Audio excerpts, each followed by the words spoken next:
I'd like to formally welcome all of our guests, media, and faculty and staff for being here today. I'd like to first introduce our Vice Chancellor, Jeff Balzer, and Dean of our medical school to give some opening remarks.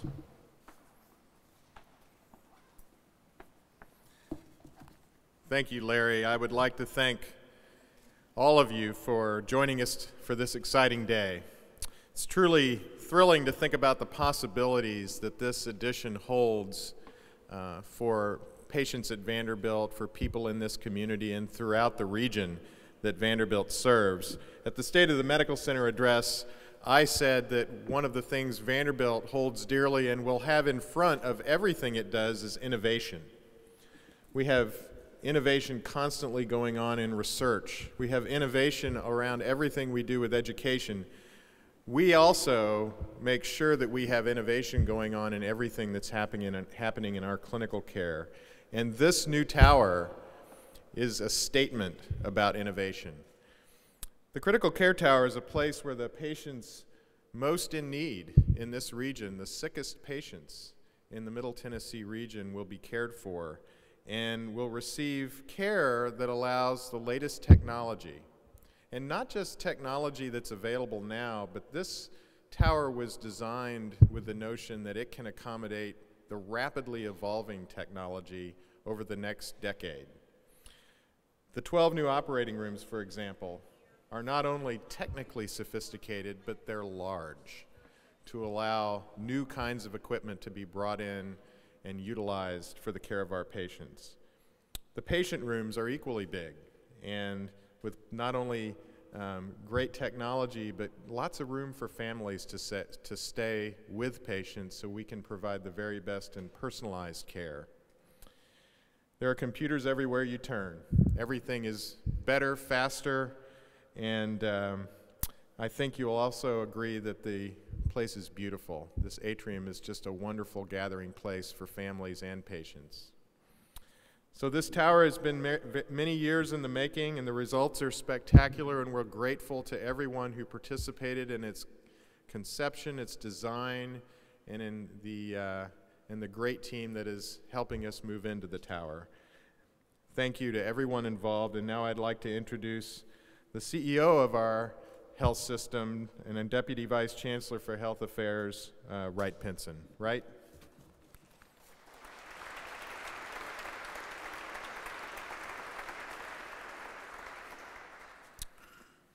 Greetings, and thank you all for being here for this celebration as we open this new facility. I'm sure that it has occurred to some of you that this is a very, very important day in the history of Vanderbilt University Medical Center. When you go back over time and think about the Vanderbilt University Hospital, 1925 comes to mind, 1982 comes to mind, and while there have been other additions to the Vanderbilt University Hospital and other improvements, this is the next most major improvement. So it's been 27 years since a major improvement like this. And I think 2009 will go down just like 1925 and 1982. Our basic goal for this addition was to provide more patient beds, more operating rooms, but the end product, of course, is to be able to take better care of patients and to be able to take care of more patients. We've created a facility with the latest of innovations in technology and design to meet our community's needs. To prepare for the move into the critical care tower, we've been conducting many orientation exercises, and our faculty and staff have gotten over all of that and at this point are truly excited to move in. Now that's because we have built this tower to meet the needs of those caregivers as well as the patients. We have designed it so that they can give those patients the very best of care. Their input was considered at every step of the way as this was designed and planned. As Jeff mentioned, there are computers everywhere, and we worked hard to develop efficient access to documentation systems so the staff could spend as much time as possible with direct patient care and less time with documentation. There are blood gas labs and radiology on each floor to provide critical test results to the healthcare team faster, more efficiently. There's more storage space, and the hallways are larger to reduce clutter. The operating rooms have been configured into pods to make them better organized for each of the services. They have the latest technology available and are big enough to accommodate whatever equipment is necessary in the future. The staff health and wellness was also a big consideration in building this critical care tower. Some rooms have bariatric lifts so staff can move patients more safely. There is also a quiet retreat space for staff to take a break on a stressful day, although I'm not clear exactly where that is right this moment. This critical care tower, in all seriousness, will bring the very best to our patients and our community for many years to come. And again, I think this is a very historic day for Vanderbilt University Medical Center. We have many to thank for this planning process. We have many to thank for making this possible, the hard work of over many years.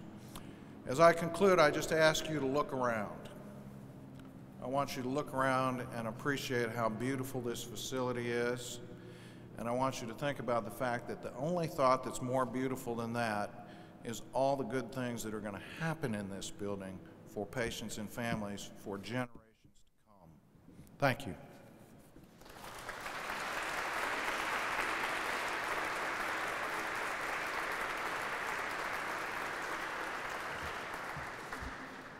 I had thought we thought of everything. Oops, let me fix that. Well, this is awesome, and I just want to take the time here to just thank so many of you who contributed to this great project. There have been so many of you, as I look around the room, that I've seen in meetings and participated in the planning of this, and it truly is a team effort. But I want to single out a few people, and I apologize in advance if I neglect to mention you. First, I want to thank Norman Ermey, who was my predecessor here, who started this project and had the vision to begin this work. I'd like to thank Marilyn Dubree for starting the work before I was here and getting this project going. I'd also want to recognize Warren Beck for all of the scenarios, financial planning, adjustments in capital that we've had to make throughout this project as the economic conditions have changed. And Warren, you should feel a part of this project just as much as all the caregivers. I also want to recognize our partners in this journey. Don Blair and Associates and Earl Swenson and Associates, represented today by our good friends Don Blair and Dick Miller, who are here with us. I said to Don early on, this actually looks better than all the planning diagrams and artist renditions of the facility. It really came out beautiful. I also would like to thank Belford Beatty Construction, who is represented, the contractors are represented today by Doug Bonds. Many organizations can build buildings, but few can actually have the expertise and the collaborative culture that we have here at Vanderbilt to create something so special as this. There were over 200 members of our staff that participated in projects to do the planning work for how the facility would be designed, the transition into this space that will occur next weekend, and also how we will work in this space. And so I just want to recognize some of those members who did this work while still performing their current roles and responsibilities. Dr. Tom Naslin served as our executive medical director for this project. Dr. Lee Parmley led the critical care group as the executive medical director for critical care. Devin Carr and Chris Kennedy are leaders for inpatient and surgical inpatient nursing. Dr. Addison May and Mike Daly, who lead our SICU. Dr. Art Wheeler and Julie False in our MICU. And John Barwise and Jody Thomas in our neuro care unit. By the way, ranked for the second year in a row as the #1 neurocare unit in patient satisfaction in the country.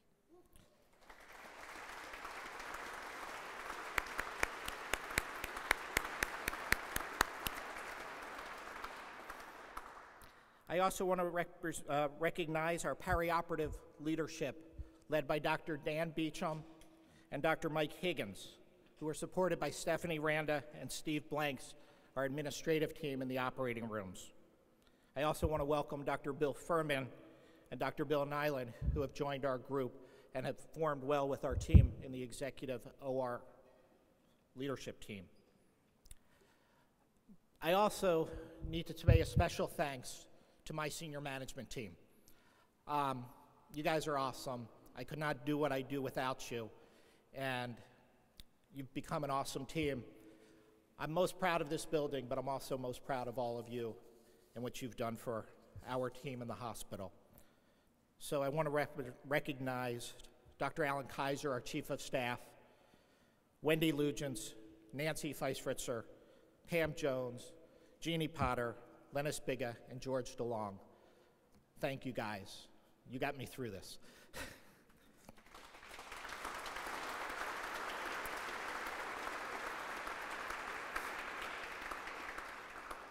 Finally, I need to pay special tribute to a few people. Jim Tenpenny, our construction manager. Jim, you solved so many problems, changed so many things on the fly, and I think somebody said it best to me, you made us look good in spite of ourselves. So thank you.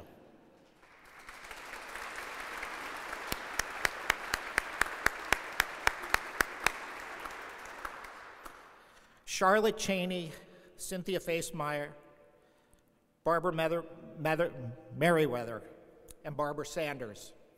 All four of you stepped out of your regular roles for the last couple of years to lead this project. You've dealt with a lot of detail, a lot of emotion, and you were able to work through all of that to help us create this wonderful facility. Thank you so much for your efforts.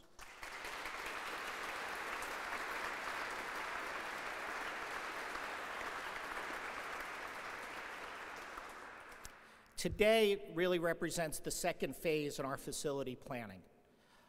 We completed the emergency department a couple of years back.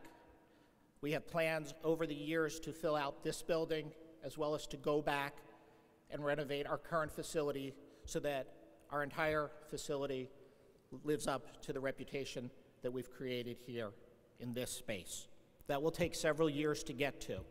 But I also want to acknowledge all of you who participated over the last several years while we had very tight occupancy rates and capacity constraints. The emergency department, the Heart and Vascular Institute, the recovery room in our surgery areas.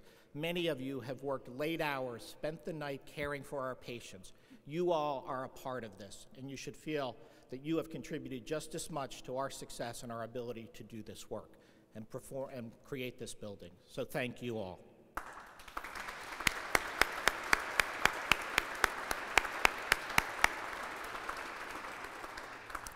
So now we have the challenge to live up to the promise of this building, to live up to the potential. And so what I would like to do is ask the ribbon cutting group to take your positions and step forward. And I'm not sure how this works, so somebody's got to step in and tell me what we're supposed to do. Afterwards, please join us for a reception here on the 6th floor for a reception.